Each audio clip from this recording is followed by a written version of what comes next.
The truth of impermanence. Here at Amaravati, we chant the Dhammacakka Pavatana Sutta in its traditional form. When the Buddha gave this sermon on the Four Noble Truths, only one of his 5 disciples who listened to it really understood it. Only one had the profound insight. The other 4 rather liked it, thinking, very nice and teaching indeed, but only one of them, Kondana, really had the perfect understanding of what the Buddha was saying. The Devas were also listening to the sermon. Devas are celestial, ethereal creatures, vastly superior to us. They do not have coarse bodies like ours. They have ethereal bodies, and they are beautiful and lovely, intelligent. Now, although they were delighted to hear this sermon, not one of them was enlightened by it. We are told that they became very happy about the Buddha's enlightenment and that they shouted up through the heavens when they heard his teaching. First, one level of Devata heard it, then they shouted up to the next level, and soon all the Devas were rejoicing, right up to the highest, the Brahma realm. There was resounding joy that the wheel of Dhamma was set rolling, and these Devas and Brahmas were rejoicing in it. However, only Kondana, one of the 5 disciples, was enlightened when he heard this sermon. At the very end of the sutta, the Buddha called him Ana Kondana. Ana means profound knowing, so Ana Kondana means Kondana who knows. What did Kondana know? What was his insight that the Buddha praised at the very end of the sermon? It was, all that is subject to arising is subject to ceasing. Now, this may not sound like any great knowledge, but what it really implies is a universal pattern. Whatever is subject to arising is subject to ceasing. It is impermanent and not self. So don't attach. Don't be deluded by what arises and ceases. Don't look for your refuges, that which you want to abide in and trust, in anything that arises, because all those things will cease. If you want to suffer and waste your life, go around seeking things that arise. They will all take you to the end, to cessation, and you will not be any the wiser for it. You will just go around repeating the same old dreary habits, and when you die, you will not have learned anything important from your life. Rather than just thinking about it, really contemplate. All that is subject to arising is subject to ceasing. Apply it to life in general, to your own experience. Then you will understand. Just note beginning, ending. Contemplate how things are. This sensory realm is all about arising and ceasing, beginning and ending. There can be perfect understanding, samadhi, in this lifetime. I don't know how long Kondana lived after the Buddha's sermon, but he was enlightened at that moment. Right then, he had perfect understanding. I would like to emphasize how important it is to develop this way of reflecting. Rather than just developing a method of tranquilizing your mind, which certainly is one part of the practice, really see that proper meditation is a commitment to wise investigation. It involves a courageous effort to look deeply into things, not analyzing yourself and making judgments about why you suffer on a personal level, but resolving to really follow the path until you have profound understanding. Such perfect understanding is based upon the pattern of arising and ceasing. Once this law is understood, everything is seen as fitting into that pattern. This is not a metaphysical teaching. All that is subject to arising is subject to ceasing. It is not about the ultimate reality, the deathless reality, but if you profoundly understand and know that all that is subject to arising is subject to ceasing, then you will realize the ultimate reality, the deathless, immortal truths. This is a skillful means to that ultimate realization. Notice the difference. The statement is not a metaphysical one, but one which takes us to the metaphysical realization. Morality and cessation. With the reflection upon the noble truths, we bring into consciousness this very problem of human existence. We look at this sense of alienation and blind attachment to sensory consciousness, the attachment to that which is separate and stands forth in consciousness. Out of ignorance, we attach to desires for sense pleasures. When we identify with what is mortal or death-bound and with what is unsatisfactory, that very attachment is suffering. Sense pleasures are all mortal pleasures. Whatever we see, hear, touch, taste, think, or feel is mortal, death-bound. So when we attach to the mortal senses, we attach to death. If we have not contemplated or understood it, we just attach blindly to mortality, hoping that we can stave it off for a while. We pretend that we're going to be really happy with the things we attach to, only to feel eventually disillusioned, despairing, and disappointed. We might succeed in becoming what we want, but that is too mortal. We're attaching to another death-bound condition. Then, with the desire to die, we might attach to suicide or to annihilation, but death itself is yet another death-bound condition. Whatever we attach to in these three kinds of desires, we're attaching to death, which means that we're going to experience disappointment or despair. Death of the mind is despair. Depression is a kind of death experience of the mind. Just as the body dies a physical death, the mind dies. Mental states and mental conditions die. We call it despair, boredom, depression, and anguish.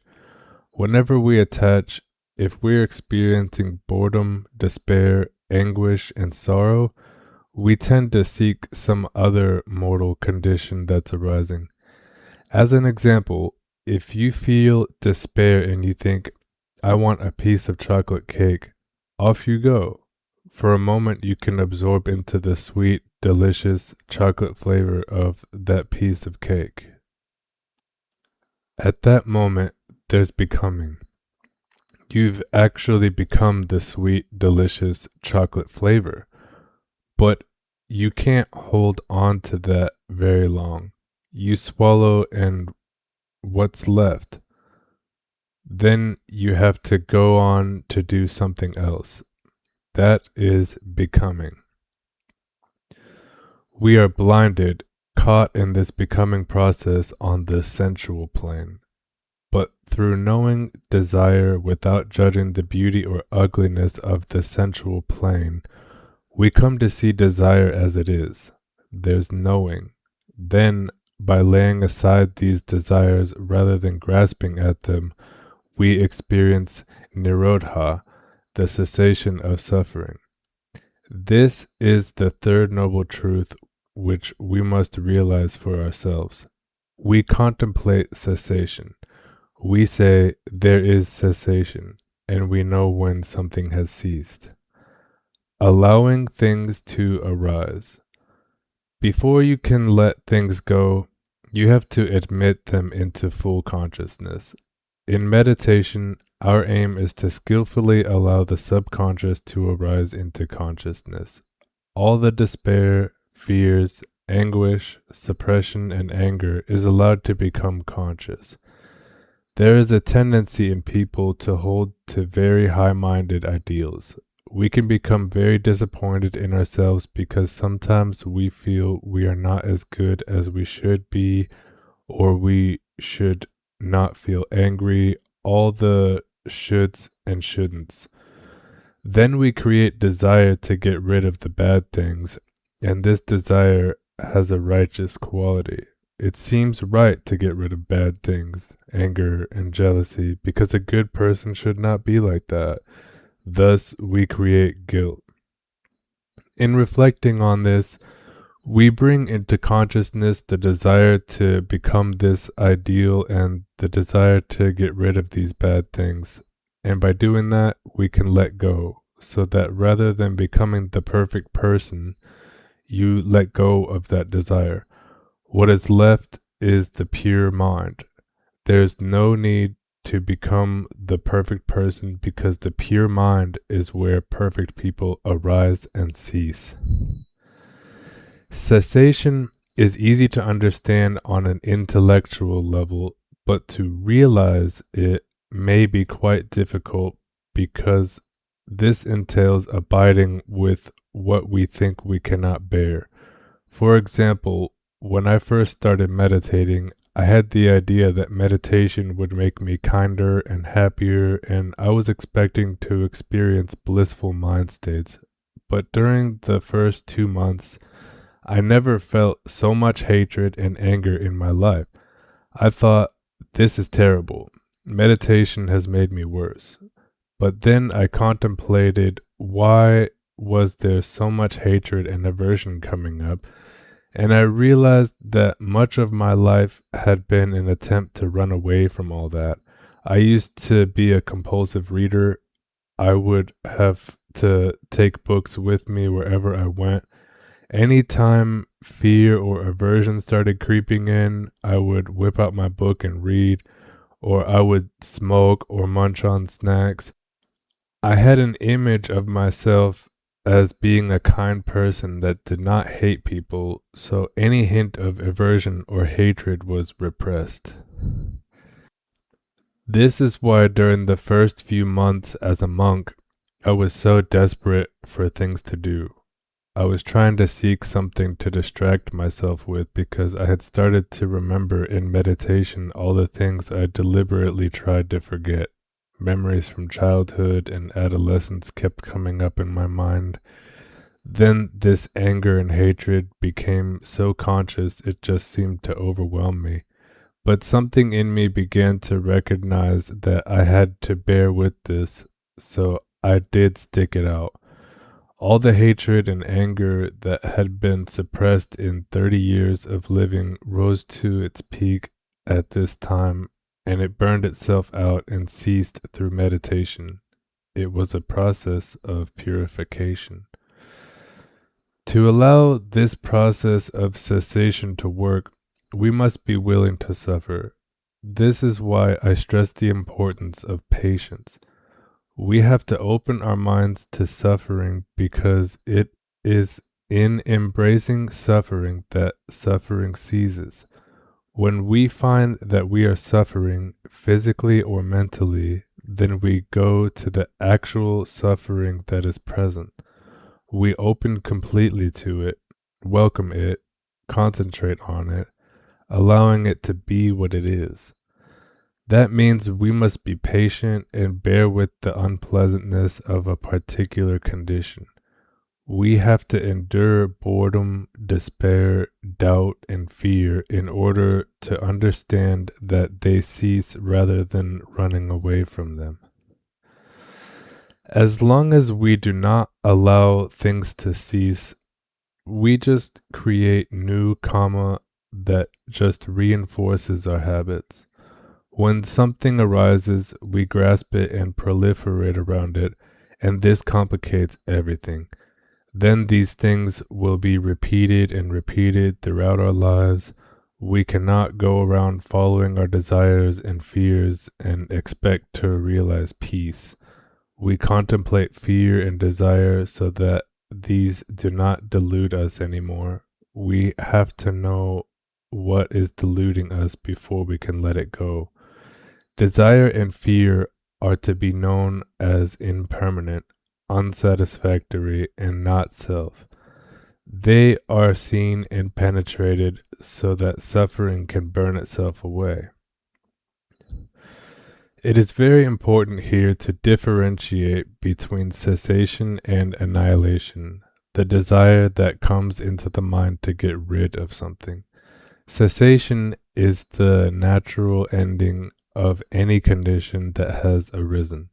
So it is not desire. It is not something that we create in the mind, but it is the end of that which began, the death of that which is born. Therefore, cessation is not a self. It does not come from a sense of, I have to get rid of things. But when we allow that which has arisen to cease, to do that, one has to abandon craving, let it go. It does not mean rejecting or throwing away, but abandoning means of letting go of it. Then, when it has ceased, you experience nirodha, cessation, emptiness, non-attachment. Nirodha is another word for nibbana. When you have let something go and allowed it to cease, then what is left is peace. You can experience that peace through your own meditation. When you've let desire end in your own mind, that which is left over is very peaceful. That is true peacefulness, the deathless. When you really know that as it is, you realize Nirodha Sakha, the truth of cessation, in which there's no self, but there's still alertness and clarity. The real meaning of bliss is that peaceful, transcendent consciousness. If we do not allow cessation, then we tend to operate from assumptions we make about ourselves without even knowing what we are doing. Sometimes it is not until we start meditating that we begin to realize how in our lives so much fear and lack of confidence come from childhood experiences. I remember when I was a little boy, I had a very good friend who turned on me and rejected me. I was distraught for months after that. It left an indelible impression on my mind. Then I realized through meditation just how much a little incident like that had affected my future relationships with others. I always had a tremendous fear of rejection. I never even thought of it until that particular memory kept rising up in my consciousness during meditation. The rational mind knows that it is ridiculous to go around thinking about the tragedies of childhood. But if they keep coming up into consciousness when you are middle-aged, maybe they are trying to tell you something about assumptions that were formed when you were a child. When you begin to feel memories or obsessive fears coming up in meditation, rather than becoming frustrated or upset by them, see them as something to be accepted into consciousness so that you can let them go. You can arrange your daily life so that you never have to look at these things. Then the conditions for them to actually arise are minimal. You can dedicate yourself to a lot of important causes and keep busy. Then these anxieties and nameless fears never become conscious. But what happens when you let go? The desire or obsession moves, and it moves to cessation. It ends. And then you have the insight that there is the cessation of desire. So the third aspect of the third noble truth is cessation has been realized. Realization. This is to be realized. The Buddha said empathetically, this is a truth to be realized here and now. We do not have to wait until we die to find out if it's all true. This teaching is for living human beings like ourselves. Each one of us has to realize it. I may tell you about it and encourage you to do it, but I can't make you realize it. Don't think of it as something remote or beyond your ability. When we talk about Dhamma or truth, we say that there is here and now and something we can see for ourselves. We can turn to it. We can incline towards the truth. We can pay attention to the way it is, here and now, at this time and this place. That's mindfulness, being alert and bringing attention to the way it is. Through mindfulness, we investigate the sense of self, this sense of me and mine, my body, my feelings, my memories, my thoughts, my views, my opinions, my house, my car, and so on. My tendency was self-disparagement. So, for example, with the thought, I am Sumedho, I'd think of myself in negative terms. I'm no good. But listen, from where does that arise and where does it cease? Or, I'm really better than you. I'm more highly attained. I've been living the holy life for a long time, so I must be better than any of you. Where does that arise and cease? When there is arrogance, conceit, or self-disparagement, whatever it is, examine it. Listen inwardly. I am. Be aware and attentive to the space before you think it, then think it and notice the space that follows. Sustain your attention on that emptiness at the end and see how long you can hold your attention on it.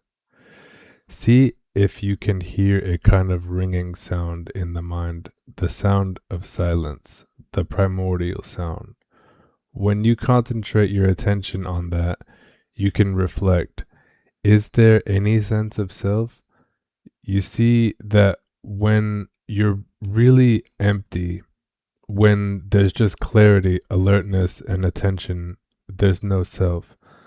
There's no sense of me and mine. So I go to that empty state and contemplate Dhamma. I think this is just as it is.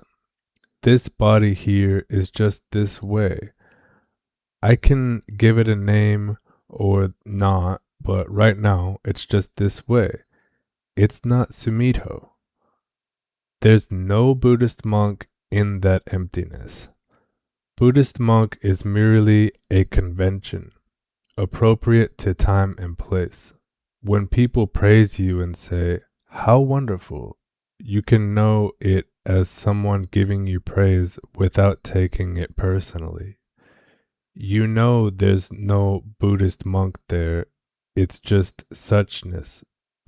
It's just this way. If I want Amaravati to be a successful place, and it is a great success, I'm happy.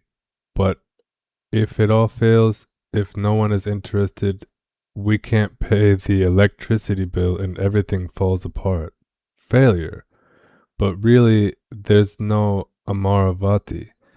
The idea of a person who is a Buddhist monk or a place called Amaravati, these are only conventions, not ultimate realities. Right now, it's just this way, just the way it's supposed to be.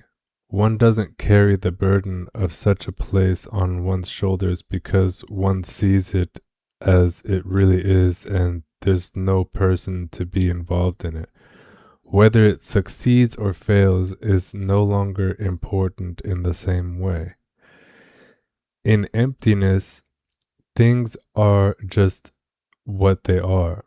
When we are aware in this way, it doesn't mean that we are indifferent to success or failure and that we don't bother to do anything. We can apply ourselves. We know what we can do. We know what has to be done, and we can do it in the right way. Then everything becomes Dhamma, the way it is. We do things because that is the right thing to be doing at this time and in this place rather than out of a sense of personal ambition or fear of failure. The path to the cessation of suffering is the path of perfection. Perfection can be a rather daunting word because we feel very imperfect. As personalities, we wonder how we can dare to even entertain the possibility of being perfect. Human perfection is something no one ever talks about. It doesn't seem at all possible to think of perfection in regard to being human. But an arahant is simply a human being who has perfected life. Someone who has learned everything there is to learn through the basic law. All that is subject to arising is subject to ceasing. An arahant does not need to know everything about everything. It is only necessary to know and fully understand this law. We use Buddha wisdom to contemplate Dhamma, the way things are. We take refuge in Sangha, in that which is doing good and refraining from doing evil. Sangha is one thing, a community. It's not a group of individual personalities or different characters. The sense of being an individual person or a man or a woman is no longer important to us. This sense of Sangha is realized as a refuge. There is that unity so that even though the manifestations are all individual, our realization is the same. Through being awake, alert, and no longer attached, we realize cessation and we abide in emptiness where we all merge. There's no person there. People may arise and cease in the emptiness, but there's no person. There's just clarity, awareness, peacefulness, and purity. The fourth noble truth. What is the noble truth of the way leading to the cessation of suffering? It is the noble eightfold path, that is to say, right view, right intention, right speech, right action, right livelihood, right effort, right mindfulness, and right concentration. There is this noble truth of the path leading to the cessation of suffering. Such was the vision, insight, wisdom, knowing, and light that arose in me about things not heard before. This noble truth must be penetrated to by cultivating the path. This noble truth has been penetrated to by cultivating the path. Such was the vision, insight, wisdom, knowing, and light that arose in me about things not heard before. Samyutta Nikaya LVI 11. The fourth noble truth, like the first three, has three aspects. The first aspect is there is the eightfold path, the Atangika Magga, the way out of suffering. It is also called the Arya Magga, the Aryan or noble path. The second aspect is this path should be developed. The final insight into arahantship is this path has been fully developed. The eightfold path is presented in a sequence, beginning with right or perfect understanding, samadhi. It goes to right or perfect intention or aspiration, samma sankappa.